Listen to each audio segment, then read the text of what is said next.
In this course, students explore the spectrum of computer science and engineering. Our goal is to give students an inspiring introduction to computer science and engineering and get them to see the possibilities of a degree in computer science and engineering. I didn't want to simply just be a consumer of technology, but rather deeply understand its mechanics behind it and how can I contribute to its future development. It's extremely rewarding when a supposedly complex piece of code correctly executes for the same time. I loved how this course gave us a bit of a perspective into most of the fields and branches we can see in computer science. I looked at the field and I feel like computer science engineering is a field that is always evolving, so it pushes me to learn constantly. And I honestly don't want to get bored in my field. I chose it. I took a leap of faith because it can be implemented everywhere in life. To be honest, I thought it was hard, especially learning new languages and developing a new way of thinking. But later on, I found it really interesting, and I'm actually enjoying it. I think it's very interesting. As someone who had no experience with coding before, it helps me. I'm really standing where I'm good here.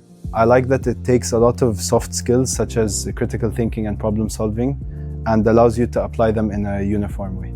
Students worked on a group project where they had to identify a real-world problem, suggest a solution, and implement it in a team using Git and GitHub, and present their solution to an audience. This experience introduces students to the engineering practice and how they can go from a problem to a solution while working within a team. Well, recently there was an earthquake in Paphos, and I remember feeling very anxious, especially that I am away from my family. So my group and I decided to build a platform where people and users in general can get history about earthquakes in a certain location that they choose.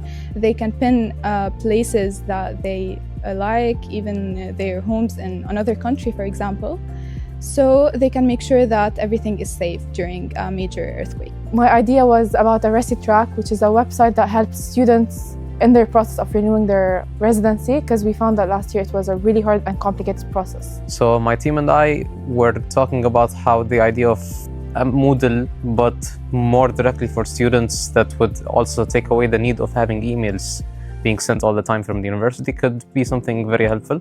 Last week, we expanded this experience by having invited speakers sharing their insights from various fields in computer science and engineering, from a talk on ethics and how students should be approaching the real world and implementing things for the best of this world, to research in robotics and AI, to startups, cybersecurity, and data analysis. We had a speaker that came and spoke about his journey in startups, and he spoke to us very bluntly about how industry is and how it's not as you would expect. It's not all formal. Right now, I'm thinking of pursuing cybersecurity. I'm actually finding a bit of interest in robotics.